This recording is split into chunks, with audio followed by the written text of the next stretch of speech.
یہودی پیغمبر صلی اللہ علیہ وسلم کو شہید کیوں کرنا چاہتے تھے؟ شاتبہ ایک بہت بڑا بادشاہ تھا. پیغمبر صلی اللہ علیہ وسلم کی ولادت بسعادت سے 1000 سال پہلے مدینہ منورہ کے علاقے سے گزرا. مدینہ منورہ کے علاقے کو یثرب کہا کرتے تھے پہلے.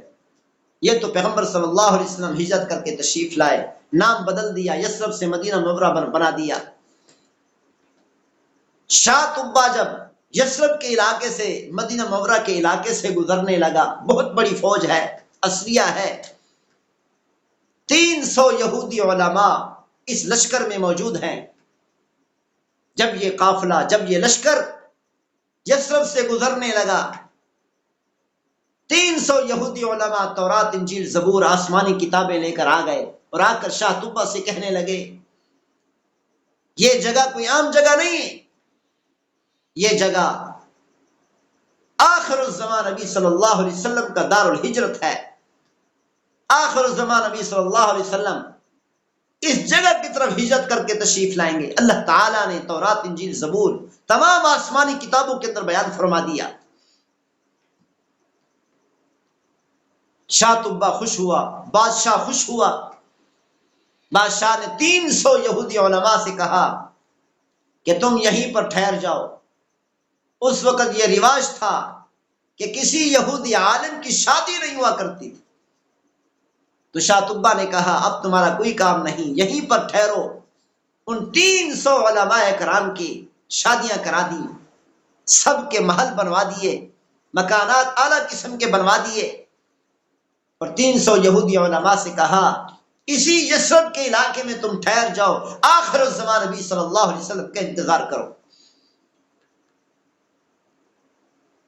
300 علماء یہاں پر رہنے لگے. شاتبہ نے ایک بڑا عالی شان، اس وقت کے اعتبار سے ایک بڑا عالی شان محل بنوایا اور اس کو تالا لگایا.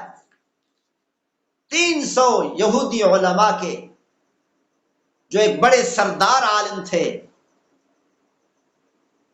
اس عالی شان محل کی چابی اسی سردار کو دی اور کہا،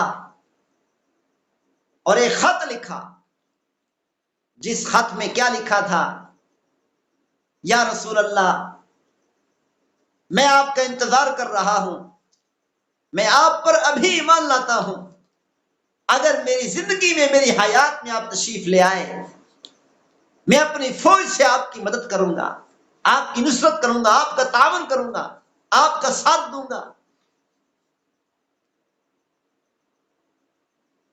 یہ خط میں لکھا اور یہ خط اور اس محل کی چابی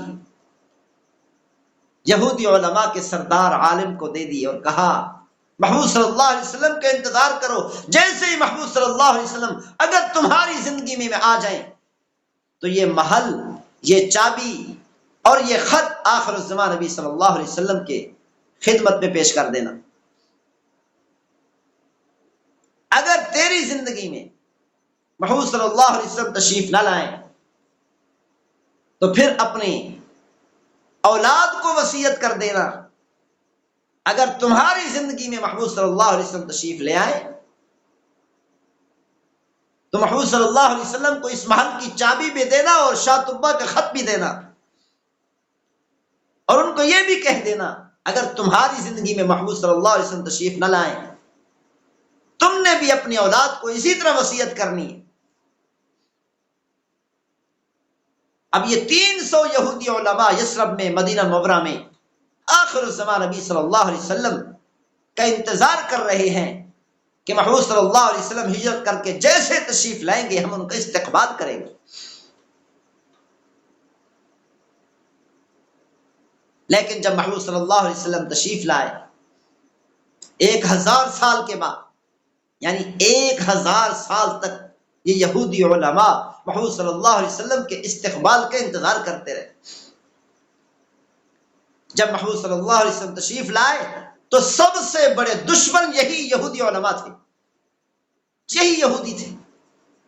سب سے زیادہ دشمنی محمود صلی اللہ علیہ وسلم سے کرنے والے یہی یہودی تھے.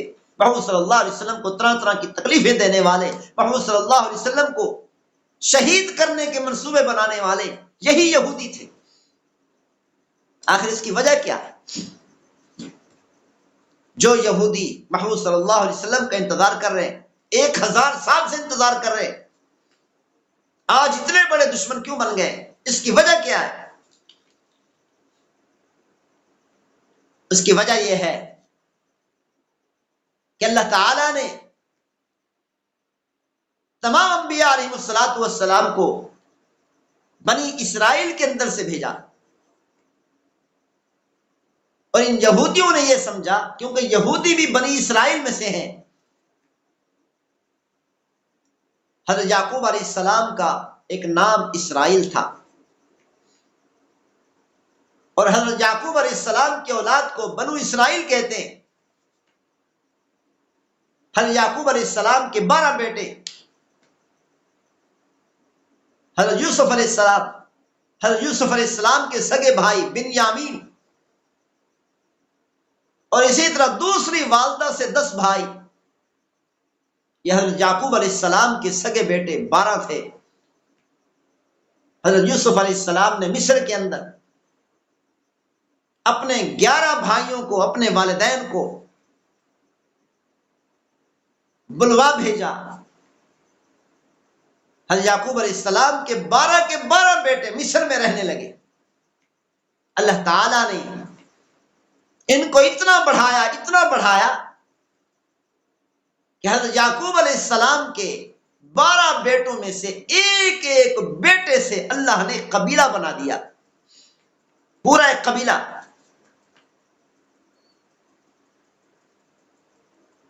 پھر حضرت یوسف علیہ السلام کے بعد کچھ عرصہ تک حضرت یوسف علیہ السلام کی بنائی ہوئی بادشاہت چلی۔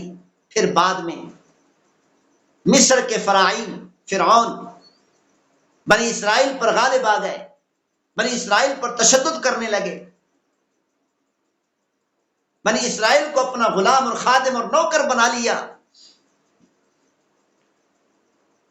فرعونوں نے کہا کہ مصر میں ہماری بادشاہت ہے۔ یہ فرعون بنی اسرائیل پر تشدد کرنے لگے، ظلم کرنے لگے۔ پھر اللہ تعالیٰ نے حضرت موسیٰ علیہ السلام کو بھیجا بنی اسرائیل میں سے، بنی اسرائیل کی نجات کے لیے، ظلم و تشدد سے بچانے کے لیے۔ حضرت موسیٰ علیہ السلام نے اپنی قوم کو اللہ کی طرف بلایا، توحید کی طرف بلایا، اللہ تعالیٰ کی وحدانیت کی طرف بلایا، اپنی نبوت اور رسالت کی طرف بلایا، سیدھا راستہ دکھایا، جہنم کے راستے سے ہٹانے کی کوشش کی، جنت کا راستہ دکھایا۔ بنی اسرائیل نے حضرت موسیٰ علیہ السلام کی بات مانی، ایمان لے آئے، کلمہ پڑھا۔ اب اللہ تعالیٰ نے حضرت موسیٰ علیہ السلام کو فرمایا، اس ساری بنی اسرائیل قوم کو یہاں سے فلسطین کی طرف لے جاؤ، تاکہ فرعون کے ظلم و ستم سے بچ جائے۔ اب یہ واقعہ سب کو معلوم ہے۔ اب حضرت موسیٰ علیہ السلام یہ بنی اسرائیل کو لے کر جا رہے ہیں، سمندر نے 12 راستے دے دی، 12 سڑکیں دے دی۔ 12 سڑکیں کیوں؟ 11 نہیں دی۔ سمندر کے اندر سے 10 سڑکیں نہیں بنی، 9 سڑکیں نہیں بنی، 12 سڑکیں کیوں بنی؟ اس کی وجہ یہ ہے، حضرت یعقوب علیہ السلام کے 12 بیٹے تھے، اور ہر بیٹے سے اللہ تعالیٰ نے ایک قبیلہ بنایا، تو یہ 12 قبائل تھے بنی اسرائیل کے۔ اللہ تعالیٰ نے ہر قبیلے کے لیے سمندر میں سے الگ طور پر، مستقل طور پر سڑک بنا دی۔ اب یہ 12 بیٹے بنی اسرائیل بن چکے ہیں۔ بنی اسرائیل یعنی اسرائیل کی اولاد۔ تو اس بنی اسرائیل میں سے اللہ تعالیٰ نے تمام انبیاء علیہ السلام کو پیدا فرمایا، لیکن آخر الزمان نبی صلی اللہ علیہ وسلم، ہمارے محبوب صلی اللہ علیہ وسلم، حضرت یعقوب علیہ السلام کی اولاد میں سے نہیں، یعنی حضرت اسحاق علیہ السلام کی اولاد میں سے نہیں، حضرت ابراہیم علیہ السلام کے 2 بیٹے اسحاق اور اسماعیل، پھر اسحاق علیہ السلام کے بیٹے حضرت یعقوب، حضرت یعقوب کے اولاد میں سے پھر انبیاء علیہ السلام تشریف لائے۔ لیکن یہ سارے انبیاء علیہ السلام حضرت اسحاق علیہ السلام کی اولاد میں سے، صرف ہمارے نبی صلی اللہ علیہ وسلم آخر الزمان نبی صلی اللہ علیہ وسلم حضرت اسماعیل علیہ السلام کی اولاد میں سے. تو بنی اسرائیل نے یہ سوچا، ان 300 یہودی علماء نے یہ سوچا، جس طرح 1,24,000 انبیاء علیہ السلام بنی اسرائیل میں سے آئے، حضرت اسحاق علیہ السلام کی اولاد میں سے آئے، اسی طرح آخر الزمان نبی صلی اللہ علیہ وسلم بھی حضرت اسحاق علیہ السلام کی اولاد میں سے آئیں گے، بنی اسرائیل میں سے آئیں گے. لیکن جب ان کو پتہ چلا آخر الزمان نبی صلی اللہ علیہ وسلم بنی اسرائیل میں سے نہیں ہیں، حضرت اسحاق علیہ السلام کی اولاد میں سے نہیں ہیں، بلکہ یہ تو حضرت اسماعیل علیہ السلام کی اولاد میں سے ہیں، بنی اسماعیل میں سے ہیں، تو یہ سارے یہودی محبوب صلی اللہ علیہ وسلم کے دشمن ہو گئے، پیغمبر کے دشمن بن گئے. جو استقبال کرنے کے لیے 1000 سال سے انتظار کر رہے تھے، وہی یہودی محبوب کے دشمن بن گئے.